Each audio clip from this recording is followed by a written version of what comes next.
ഇന്നത്തെ വീഡിയോയിലേക്ക് എല്ലാവർക്കും സ്വാഗതം. ഇവിടെ നിങ്ങൾ കാണുന്നത് റോയൽ എൻഫീൽഡ് ക്ലാസിക് 350യുടെ 12 വോൾട്ട് 14 AHൻ്റെ, അതായത് അതിൽ ലിക്വിഡൊക്കെ കറക്റ്റ് കൺട്രോൾ ഒക്കെ ചെയ്യേണ്ട ടൈപ്പായിട്ടുള്ള, അതുപോലെ തന്നെ നിങ്ങൾക്ക് ലീക്കേജ് കാര്യങ്ങളൊക്കെ വന്നതിൻ്റെ സിമ്പിളൊക്കെ ഇവിടെ കാണാം. കൊറോഷനൊക്കെ വന്നിട്ടുണ്ട്. അതുപോലെ തന്നെ ഈ ഒരു ലോക്കിൻ്റെ ഏരിയയിലും കാര്യങ്ങളൊക്കെ കൊറോഷൻ കാര്യങ്ങളൊക്കെ വന്നിട്ടുണ്ട്. അപ്പം സെയിം സ്പെസിഫിക്കേഷനുള്ള മെയിൻ്റെനൻസ് ഒന്നും ആവശ്യമില്ലാത്ത എക്സൈഡിൻ്റെ 48 മന്ത് വാറണ്ടി ഉള്ള ഒരു ബാറ്ററി ഞാൻ വാങ്ങിച്ചിട്ടുണ്ട്. ഇവിടെ ഏകദേശം 4050 രൂപയാണ് MRP വരുന്നത്. എൻ്റെ പഴയ ബാറ്ററി കൊടുത്തിട്ട് എനിക്ക് ഏകദേശം 3250 രൂപ പേ ചെയ്യേണ്ടതായിട്ട് വന്നിട്ടുണ്ട്. ഓരോ ഷോപ്പിലും ഓരോ ഡിസ്കൗണ്ടും കാര്യങ്ങളൊക്കെ ആയിരിക്കും. അപ്പം ബാറ്ററിയുടെ മെയിൻ ലുക്ക് നോക്കുന്ന സമയത്ത് സെയിം സൈസ് തന്നെയാണ്. 12 വോൾട്ട് 14 AH ആണ്. സെയിം സ്പെസിഫിക്കേഷനൊക്കെയാണ്. ഇതിന് മെയിൻ്റെനൻസ് ആവശ്യമില്ല. ബാറ്ററി ചാർജ് ഇറങ്ങുക അല്ലെങ്കിൽ ബാറ്ററി വെള്ളം റീഫിൽ ചെയ്യുക കാര്യങ്ങളൊക്കെ ഒന്നും നമ്മൾ നോക്കേണ്ടതായിട്ടില്ല. മെയിൻ്റെനൻസ് ഫ്രീ ആണ്. 2 ക്യാപ്പ് കൊടുത്തിട്ടുണ്ട്. അതുപോലെ തന്നെ ഇതിൻ്റെ കൂടെ വാറണ്ടി കാർഡ് കാര്യങ്ങളൊക്കെ ഉണ്ട്. നമുക്ക് ഓൺലൈനായിട്ട് വാട്സപ്പ് മുഖേന നമുക്ക് അത് രജിസ്റ്റർ ചെയ്യാം. ഈ ഒരു രീതിയിൽ ഫിക്സ് ചെയ്യാൻ വേണ്ടി പാടില്ല.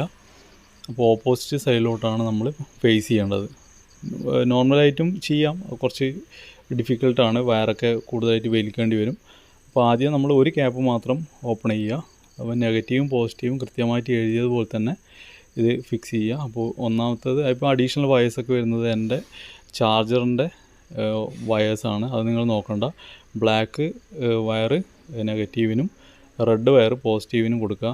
ആദ്യം ഒരു ക്യാപ്പ് മാത്രം അഴിക്കുക, ചിലപ്പോൾ ഷോർട്ട് ആവാനുള്ള സാധ്യതയുണ്ട്. അപ്പോൾ സിമ്പിളാണ് സംഭവം. നിങ്ങൾ സേഫ്റ്റിയൊക്കെ നോക്കിയിട്ട് ചെയ്യുക. അപ്പോൾ സ്ക്രൂ ഡ്രൈവർ വെക്കുക. ഫസ്റ്റ് നട്ട് ആൻഡ് ബോൾട്ട് ഇടുക. അതുപോലെ തന്നെ second nut and bolt. Second ഇടുന്ന സമയത്ത് നമുക്ക് സപ്പോർട്ടിന് വേണ്ടിയിട്ട് സ്ക്രൂ ഡ്രൈവർ വെച്ച് കൊടുക്കാം. അതുപോലെ തന്നെ നട്ടിട്ടിട്ട് ടൈറ്റ് ചെയ്യുക. എവിടെയും ജോയിൻറ്റും കാര്യങ്ങളൊന്നും മുട്ടാതെ ശ്രദ്ധിക്കുക. പറ്റുകയാണെങ്കിൽ നിങ്ങൾ അവിടെ ഒരു ഏരിയ നന്നായിട്ടൊന്ന് കവർ ചെയ്ത് കൊടുക്കുക. 2 നെഗറ്റീവും പോസിറ്റീവും എവിടെയും മുട്ടാതിരിക്കാൻ നോക്കുക. ഇത്രയേ ഉള്ളൂ, സിമ്പിളാണ്. ഈ ഒരു രീതിയിൽ നമ്മൾ ബെൽറ്റ് ഇടുന്നതോടുകൂടി നമ്മളെ ഫിറ്റിങ്സൊക്കെ കഴിഞ്ഞു. അപ്പോൾ ആദ്യം നമ്മൾ കിക്ക് സ്റ്റാർട്ട് മാത്രം ചെയ്യുക. സെൽഫ് അടിക്കാതെ കിക്ക് സ്റ്റാർട്ട് ചെയ്യുക. ഒരു 5 മിനിറ്റ് അല്ലെങ്കിൽ ഒരു 2 മിനിറ്റ് നമ്മൾ റണ്ണിങ് കണ്ടീഷനിൽ വെക്കുക. അതിന് ശേഷം നമുക്ക് യൂസ് ചെയ്യാം.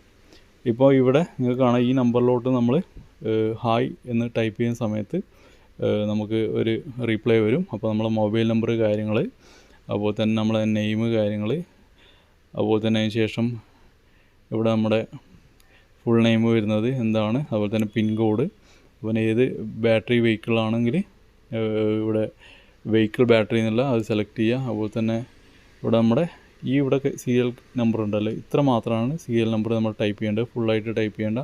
അതുപോലെ തന്നെ പർച്ചേസ് ഡേറ്റ് കൊടുക്കുക. വാറണ്ടി കാര്യങ്ങളൊക്കെ അപ്ഡേറ്റ് ആയിട്ടുണ്ടാവും. നമുക്കൊരു OTP വരും. അതുകൂടി നമ്മൾ ടൈപ്പ് ചെയ്യുന്ന സമയത്ത് അത് രജിസ്റ്റേർഡ് ആവുന്നതാണ്. നമുക്ക് കംപ്ലയിൻറ്റും കാര്യങ്ങളൊക്കെ ഉണ്ടെങ്കിൽ ഓൺലൈൻ വാറണ്ടി യൂസ് ചെയ്യാം. കാർഡ് എന്തിരുന്നു കഴിഞ്ഞാലും ചില ഷോപ്പുകാരൊക്കെ കാർഡ് ചോദിക്കാനുള്ള സാധ്യതയുണ്ട്. അപ്പോൾ നമ്മൾ ആ ഒരു കാർഡും കൂടി, അവർ തരുന്ന വാറണ്ടി കാർഡും കൂടി സൂക്ഷിക്കുക. അപ്പോൾ ചെറിയ വീഡിയോ ആണ്. അടുത്ത വീഡിയോയിൽ കാണാം. Thank you so much. By.